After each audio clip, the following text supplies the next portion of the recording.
इसको अप्लाई करने के लिए कैंडिडेट का उसकी डॉक्यूमेंटेशन का स्ट्रांग होना बहुत ज़रूरी है।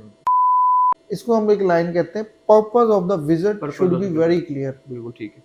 वो भाई तेरा जानदा पर्पस की है, मकसद की वजह की है, ठीक है ना। गया आप लाला मूसा में नहीं ठीक है, तो उसको यानी तफरीह करने के लिए सबसे पहले जो पॉइंट मिला है ना, वो कनाडा है भाई।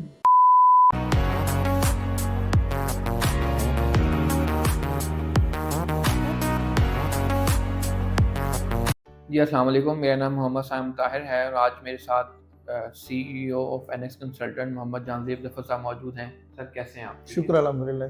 जी आज के जो टॉपिक्स हैं उसमें ये है कि हम फ्रीक्वेंटली आस्क्ड क्वेश्चंस को जो है वो एड्रेस करने की कोशिश करेंगे जो स्टूडेंट्स हमसे पूछ रहे हैं। जी सर, जैसे सर एनएस कंसल्टेंट की पॉलिसी भी है कि हम विजिट वीज़े की को डिस्कस नहीं करते या हम उसको डील नहीं करते स्पेसिफिकली, लेकिन जब भी हम अपनी स्टडी अब्रॉड की सक्सेस स्टोरी अपलोड करते हैं या उसके रिव्यूज शेयर करते हैं, जो स्टूडेंट के नीचे कमेंट्स आ रहे होते हैं कि हमें विजिट वीज़े के बारे में गाइड करें या हमें कैसी इन्फॉर्मेशन दें कि विजिट वीज़ा आप लोग हमारा प्रोसीड करते हैं, तो सर उसके बारे में काइंडली हम एक शॉर्ट सा क्लिप बना दें ताकि स्टूडेंट की एक तो हेल्प भी हो जाए, दूसरा उनको अवेयरनेस भी आ जाए।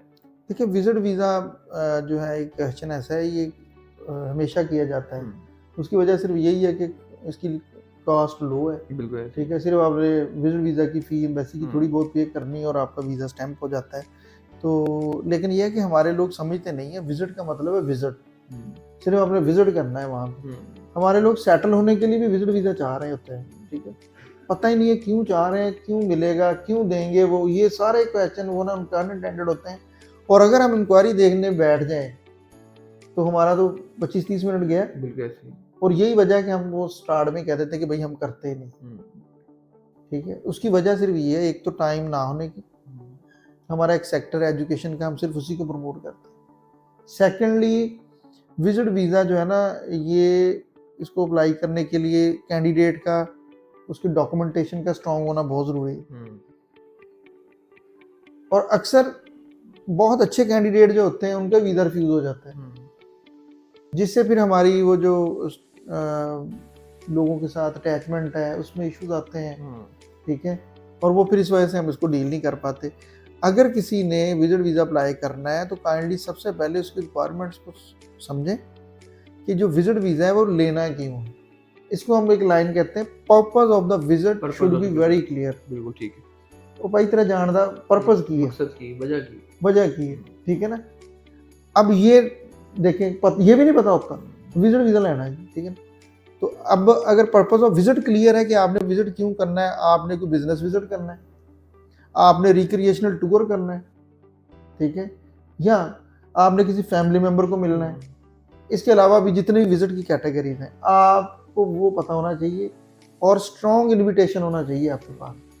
हमारे लोगों के ज़हन में ये है कि जी सिर्फ इन्विटेशन होने से विजिट वीज़ा मिल जाएगा, ऐसा नहीं। ये एक पॉइंट है कि purpose of the visit clear हो आपका। बिल्कुल ठीक है। इसकी एग्जांपल क्या है, एक एग्जांपल दे देता हूँ। फॉर एग्जांपल आप कहते हैं कि मेरे रिक्रिएशनल टूर के लिए जाना है, विजिट। अब रिक्रिएशनल टूर के लिए जाना आपने कनाडा है और पासपोर्ट आपका खाली है, गया आप लाला मूसा में नहीं ठीक है।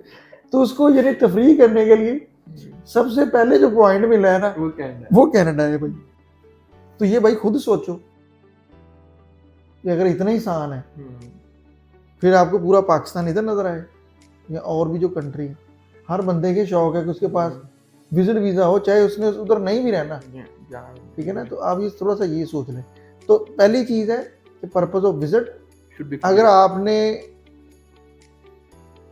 रिक्रिएशनल टूर पे जाना है तो कुछ रिक्रिएशनल टूर्स लगे भी हो, आपने कोई 15-20 कंट्रीज घूमे फिरे होंगे, 5-10 कंट्रीज, वहाँ पे आपकी स्टैंप हो, आपको नजर आए कि इस बंदे को सैर करने का शौक है, ठीक है। यानी ट्रैवल हिस्ट्री मैटर करती है। फिर उसमें बहुत अहम पॉइंट है आपके इनकम सोर्सेज। आपका इनकम सोर्स क्या है, आपके अर्निंग का सोर्स क्या है, आपकी मंथली इनकम क्या है, आप कितना टैक्स पे करते हैं, आपके एसेट्स क्या हैं, ये बड़े क्लियर होने चाहिए। अब एक जेन में जो हमारे लोगों के जेन में आता है ना, वो ये होता है कि जी अगर करोड़ रुपया पड़ा ना स्टेटमेंट में, तो थोड़ी 1 करोड़ की स्टेटमेंट, उस पर वीज़ा अप्लाई हो जाएगा। नहीं, पैसे कहाँ से आए, क्या ये आपकी ही इनकम है, ठीक है ना, और ये कहाँ से अर्न की हुई है, ये बहुत मैटर करता है। चाहे आपके पास 10-20 लाख पड़ा है,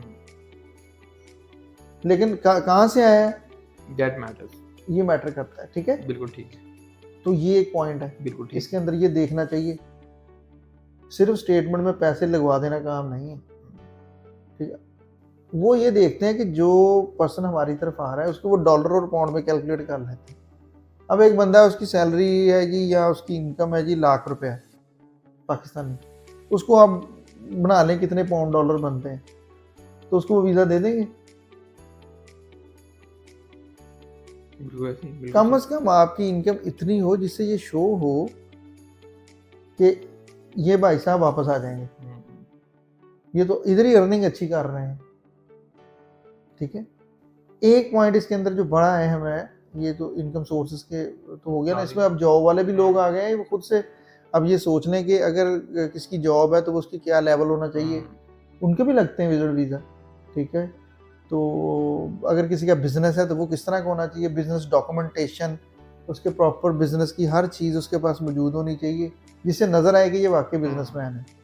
अच्छा, एक पॉइंट जो इसमें और अहम है वो ये है कि आपका जो है सोशल टाइज टुवर्ड्स पाकिस्तान, बिल्कुल, ठीक है, कि इसको ज़रूरत है अपने मुल्क की, ये वापस आएगा, कौन सी ऐसी चीज़ है जो इसको वापस खींच के लेके आएगी। अब इसमें आपकी फैमिली हो सकती, ठीक है, आपके बच्चे, आपके पेरेंट्स, ठीक है, आपके इवन रिलेटिव्स भी, जिस तरह बहन भाई हैं आपके, ठीक है, जो भी कैंडिडेट है। सेकेंडली आपका बिजनेस, बिल्कुल ठीक है, आपकी प्रॉपर्टीज, बिल्कुल ठीक है, कोई भी। इसके अलावा भी अगर आपको ये खुद पता है कि यार ये वाली जो चीज़ है मेरी बड़ी इंपॉर्टेंट है, जिससे ये प्रूफ उनको मिल सकता है, उनके जहन में डालनी है बात कि जी मुझे ज़रूरत नहीं है, मैंने तो वापस आना है, मेरी मजबूरी, ठीक है। तो ये बड़े इंपॉर्टेंट है, ये 3-4 पॉइंट जो है ना ये अहम है, बाकी एक आर्ट है, ठीक है। आपको खुद ये सोचना चाहिए थोड़ी देर के लिए अपने आप को वीज़ा ऑफिसर बना लें कि मैं क्यों वीज़ा दूं अपने आप को, भाई कोई एक पॉइंट है आपके पास ऐसा तो आपको पता चल जाएगा, ठीक है ना। तो मेरा ख्याल है कि ये इतना आपके लिए काफ़ी है, तो ये गाइडेंस दें, जिसकी ये रिक्वायरमेंट्स फुलफिल हैं वो अप्लाई करें, कहीं से करें। सबसे पहले ये चीज़ों को, इन चीज़ों को ज़रूर माइंड में रखें, ठीक है। अगर ये आपकी लगती है कि यार ये क्लियर हैं कुछ, तो फिर आप किसी से डिस्कस करें, वैसे कोई बेनिफिट नहीं है। बिल्कुल ठीक, ठीक है sir, thank you so much for your time. बहुत अच्छा लगा आपसे दोबारा डिस्कशन करके, और स्टूडेंट भी डेफिनेटली हमसे डिमांड करते रहते हैं कि सर जानदेब से जो है वीडियो यहाँ हमें क्लैरिटी चाहिए। तो thank you so much for your questions, for your feedbacks as well. तो आपकी इस बातों का बहुत बहुत शुक्रिया। इंशाल्लाह नेक्स्ट नई वीडियोस के साथ, नए टॉपिक्स के साथ आपकी खिदमत में हाजिर होंगे। तब तक के लिए अल्लाह हाफ़िज़। अल्लाह हाफिज़।